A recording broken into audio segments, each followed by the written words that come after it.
What on earth could Bryan Reynolds have possibly meant? That little remark that he made yesterday in Bradenton. Good morning to you. Good Monday morning. Dejan Kovacevic of DK Pittsburgh Sports, and this is Daily Shot of Pirates. It comes your way bright and early every weekday if you're into football and or hockey. I also offer daily shots of Steelers and Penguins. Braves 11, Pirates 3. They don't hit at all. There's one continuation, obviously, from the 2022 season.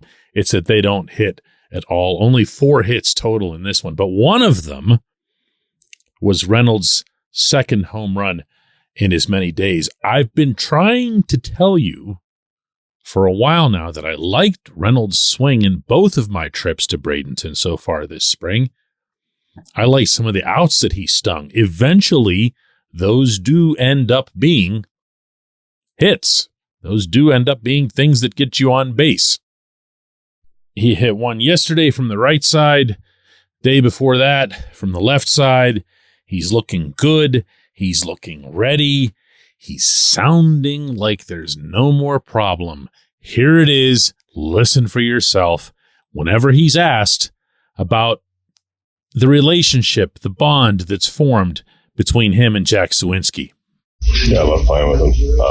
Great player, good dude too off the field. So, a lot of talent, and I'm looking forward to spending another year with him and playing outfield next to him and doing all that. And if you missed it, it's kind of hidden in there, but the phrase was this year, as in all of this year, as in maybe, possibly, could be that his trade demand has been rescinded, or that it's been softened, or that it doesn't mean anything at all.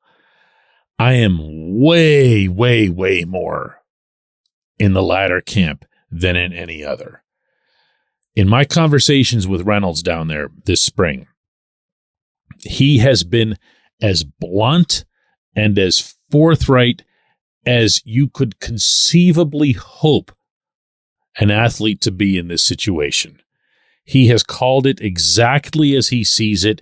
He hasn't turned away yet from a microphone or recorder or camera approaching, even when he's 100% sure that that's going to be one of the things that he's asked about. He's handled every single one of these things. So he's not really set a precedent for needing to speak in code. What he's actually done, and the table that he's set for himself going into this spring training by being there on the first day that pitchers and catchers reported, not position players, but pitchers and catchers, and he stood at his stall, made himself available, answered every single question. And he did it again and again and again and again, day after day. Again, not once saying no. He just keeps at it. Now, I'm going to repeat for you guys something that I told you several months ago when Reynolds' agency initially leaked all this stuff about the trade demand and everything else, looking to get a reaction because that's their MO. That's how they operate. I told you then that this was not what Reynolds wanted, not in the long term. It doesn't mean the Pirates can't still blow this, but it's not what he wants, and that he doesn't even think like that, much less act on it. Oh, and I was called whatever, this and that, and, it's right there in black and white. What are you talking about? But here we are. Here we are. He couldn't have shown a firmer commitment to the Pirates than to do what he already has done in this spring training. So in his view, as long as the process becomes an honest one or continues to be an honest one, that stuff actually does matter to him. He's going to be there and he's going to give his best. Yes, he had that conversation, a couple of them actually, with Bob Nutting, right in full view of everybody at Pirate City. He talked about that on the same day as well. And he has said ever since coming into camp, and has not changed his stance in any way, shape, or form that his goal through all of this is to be with the Pirates in the longer term. He just wants it to be on what he considers to be a fair term. So how or why would anybody read between the lines of anything he says on this subject? I have no idea. But I do know that it happened on social media and a whole bunch of other places, including actual news reports. Throw this one out. The next significant thing that comes of Reynolds and the Pirates will be when Reynolds signs a piece of paper and the Pirates sign a piece of paper. Here's hoping that happens sooner rather than later. For the sanity of everybody, really. When we come back, J1Q. This portion of Daily Shot of Pirates is brought to you by our friends at North Shore Tavern. That's directly across Federal Street from PNC Park. It's home of Steak on a Stone, an eating experience, underscoring the word experience.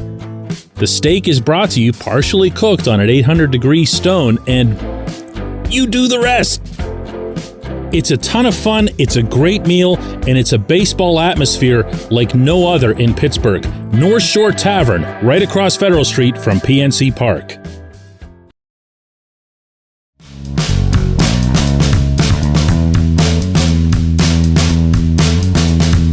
Today's J1Q comes from Dave, who asks, how long before we start hearing the calls for Andy Haynes to be replaced?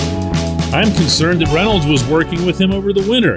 Is it possible that the hitters are feeling rushed by the pitch clock and also need to adjust to that? Well, Dave, if we're going to make an excuse for the Pirates hitters, then someone needs to explain why the other guys are getting 10, 11, 12 runs a day off the Pirates. Look, I can give you the same standard line about how spring training doesn't mean a thing. I can also throw in about how the hitters are always behind the pitchers early on, but this is also that part of spring where that script is supposed to start flipping. It has to an extent. Mentioned Reynolds hitting well. O'Neal Cruz was hitting well. Other guys, veteran guys, are having decent at-bats. But for the most part, this team isn't getting offense, and it's getting next to nothing from the younger guys or the prospects that are in these games that you're hoping they can kind of jump out and show you something, as I've been preaching since the beginning of this spring training. I'm not going to lie, it's been a disappointment. I said this when I was down there, and I'm going to repeat it now that you've brought it up again.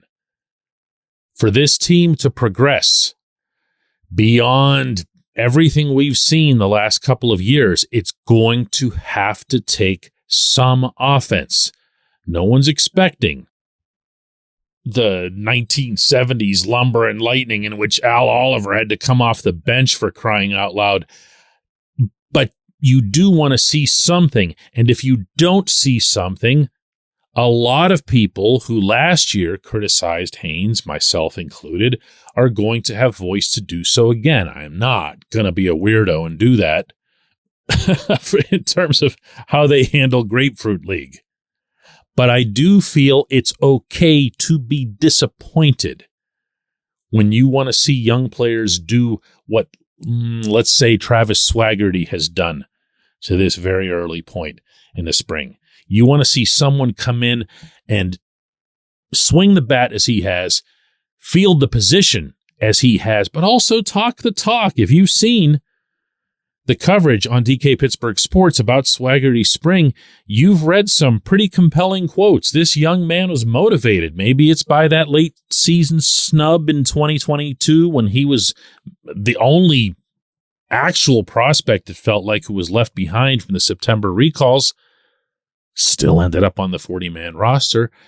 Whatever it was, maybe it worked. Maybe it did something, but why is he kind of the only one, you know?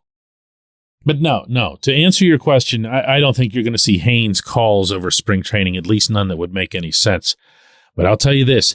Look at April.